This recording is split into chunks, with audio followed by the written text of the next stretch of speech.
I hope you're having a great day. I know I am. We have some announcements, and so want to make sure we cover a couple things that are very clear. I'm going to say it, try not to talk too fast at times, but let's be clear that the 10 o'clock Bible study hour is canceled this week. So Sunday morning, Bible study hour only is canceled. At 11 o'clock and at 6 o'clock p.m., 11 o'clock a.m., 6 o'clock p.m., we will have our normal worship hours. Now, that is not, it has not been a law that we cannot assemble.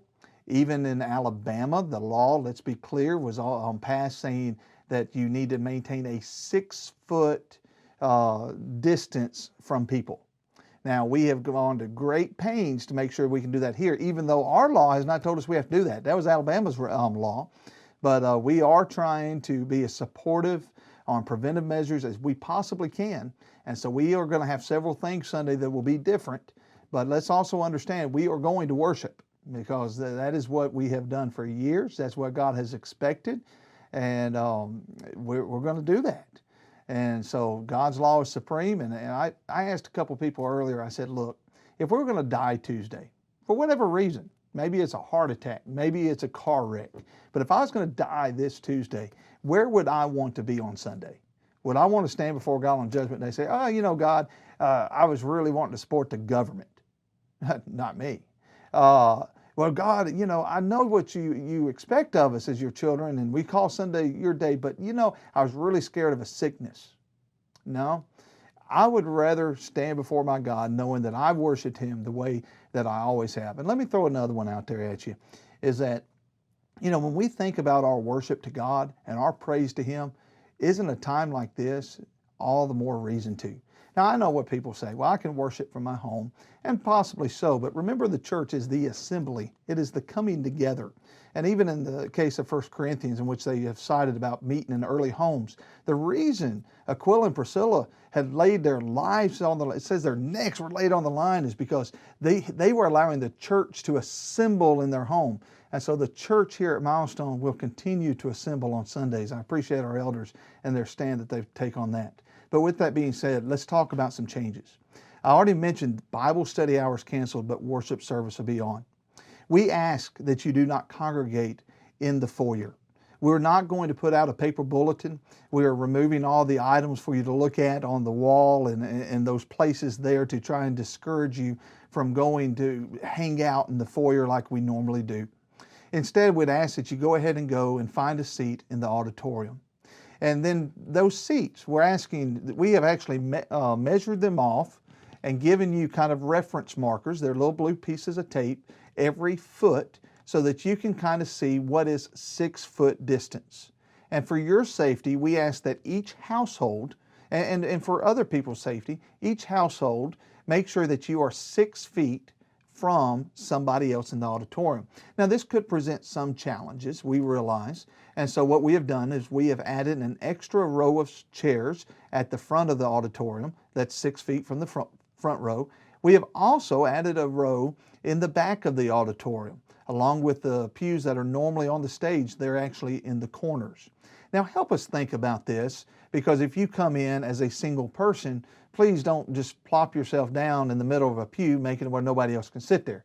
Find a place that you could count 6 feet based on those blue markers, and you could allow at least one other or 2 or 3 other people to sit on that same pew, but you still respect that distance. Because they are making that recommendation. We are concerned about your health, and so we want to make sure that we do those things. So 6 feet is what we're trying to do. And when services, and I'm going to be honest with you, 6 feet, you can still talk to other people. When I was trained in Law Enforcement Academy, when we were taught to interview people, we were told to always leave a 6-foot distance. We didn't always do it, but that's what we should be doing to try and protect ourselves. And that's all we're asking. If you have questions or problems about where to sit and have concerns about that, the elders will be here along with myself ready to assist you in that. There are hand sanitizer bottles that are all in the foyer. We encourage you to come with clean hands and use the hand sanitizer as needed. Now, we'll only be here an hour, and I know what you say. You say that I preach longer than that, but I will work very diligently to make sure that I keep the lesson focused in to a shorter amount of time. So we'll only be here for about an hour time.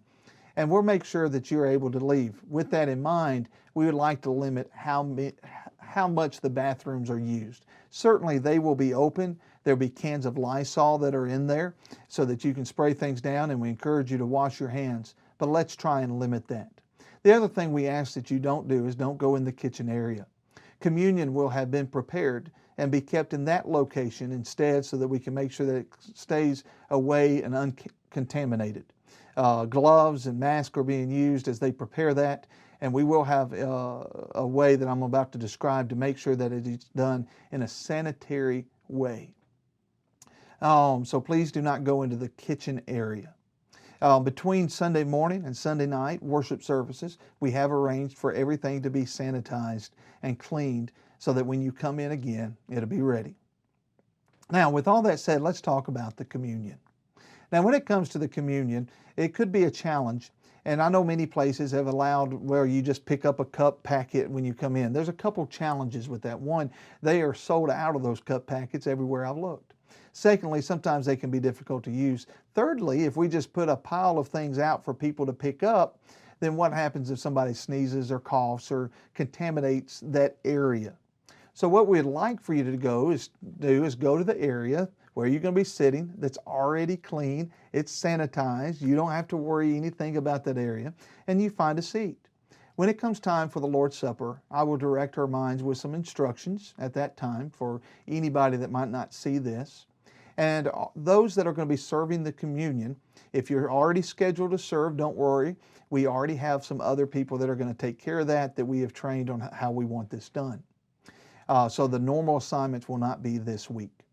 But what they will be doing while I'm reading some scriptures, giving some instructions, is they will go to the kitchen, they will be washing their hands and putting some gloves on, just as a precaution. After I lead us in prayer, they will begin to serve. And as they serve that, we ask that nobody touch the trays, because we're going to be sitting every other pew.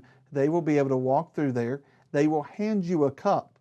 When they hand you that cup, please do not touch their hands. Let them place the cup, the bottom of the cup, in your hand. And as they do so, they'll release and you'll be able to take it. And then you drink the cup, hold it for just a moment, and then somebody else is going to come through and they will have a container for you to drop your cup in without touching the container, so that we can then dispose of that cup. Similar process will follow with the communion bread. You will receive, after they have gone back, let me finish. They will go back to the kitchen. They're going to deglove, wash their hands again, and put a fresh set of gloves on. And when they do that, they will, I'll lead us in a prayer, and then they will be able to walk in. And as they do so, they will give you a small snack bag that has some communion bread in it. If you're concerned about being able to break the bread, the piece will be large enough that you could break that if you would like. And it is all coming in a similar fashion as we always do. Then you can either dispose of the bag on your own, or you can even just leave it in the pew, and we will take care of that Sunday afternoon and dispose of it for you. Whenever it comes to the offering, we will observe that act of worship as well, together as the assembly, just like we just described how we'll do the Lord's Supper. What we will do is have a prayer and some scripture reading, and then the men that serve the communion will have washed. They will once again come around and we'll have a plate. Please do not touch the plate. Just reach out and drop it in, what your contribution is as you worship God, as we always do on Sunday. Certainly, there are a few things we want to encourage you to do. If you're sick, please don't come. And we've told you that all throughout the year now. It's no different than any other time, whether it's flu season, strep going around, stomach bug, or whatever. If you're sick, please don't come, because you don't need to make others. Yes, that would be correct application of going to the Old Testament, not as authority, but is there the concept of quarantining a person that is considered unclean? Yes, but those Old Testament passages, by the way, to try and apply them to healthy people is to eisegete, to read into the text something that it's not, because it was the unclean people that quarantined. And so if you think you are sick, you have might have a virus, please do not come. The questions that have been asked also, have you been around someone with the virus? If you feel like that's the case, and then you shouldn't come as well, because you may be affected and you don't realize it yet. So you know if you've been around somebody normally, and so you need to think about that and make that decision. Our elders have done a great job to allow us the opportunity to assemble. Then they ask us to use our personal judgment on if it's right or not for us to come. I am glad that they afford us that opportunity, and I trust you to be able to use your judgment in whether you can come or not. We realize older members, those with comprised immune systems, other ailments, sometimes not even related to this, are not able to come. God knows your heart, and He understands if you're not able to be here. But also remember, if you look to this as the excuse to say, I don't have to go, or if you're just not coming because of fear, remember, God knows your heart as well as the one that wants to be here, but is not because of His concern for others and the situation that they have. Do want to encourage you regarding social distancing, and we believe that is important, that you practice those during these times, and that's why we have gone to great pains today to set up to maintain a 6-foot barrier. The government has asked us about not hoarding, and that is so important. If you are in need of supplies and you don't have them at this time, please contact me. Most of you have my cell phone, or you can send me an email at g.montgomery@cocmilestone.com, and I'll be happy to help make arrangements the best of my ability to make sure you receive the supplies that are needed. If you fall in the category of people that cannot come and worship with us, yes, we do live stream, but we never do the live stream as a way to try and encourage people not to come. But since are situations where people will not be able to be with us, if you can join us on live stream, we welcome that. And if you need communion supplies, please let me know. Please no later than tomorrow about 3 o'clock, and I'll make sure arrangements are made to get you some communion supplies. The bulletin will not be placed out in the next coming weeks in a paper format. We will be sending that to you in email tonight, and we will continue sending you out the daily email updates that you've been receiving this week. If you have not been receiving that, please text me or email me. Again, and Ray will put this on comments. The email address is g.montgomery, MONTGOMERY, @cocmilestone.com. If you don't have my cell phone, please email me. I'd rather not put the cell phone out there at this time. We are monitoring the voicemail here at the church building if you want to call the church building for something, but it's better to email. I think that has most everything that we wanted to update. It seems like there may be something else, but just remember, we want to do every step that we can, certainly to respect our government, but first and foremost, we want to worship our God, love Him, serve Him as the church family, the assembly that we normally are. Now, I asked you Sunday, do not pass judgment on other people and their elderships and their congregations if their judgment becomes different. Just please realize why we're doing what we're doing. And if you have questions or concerns, as always, feel free to reach out to myself if it has to do with Bible questions, or we encourage you to reach out to our eldership as well, because they're happy to listen to you. They are very in tune to your needs at this time and thinking about you a lot. They are concerned for your physical health, but first and foremost, they are concerned for your soul. I hope that you have a blessed evening. If you need anything, let us know.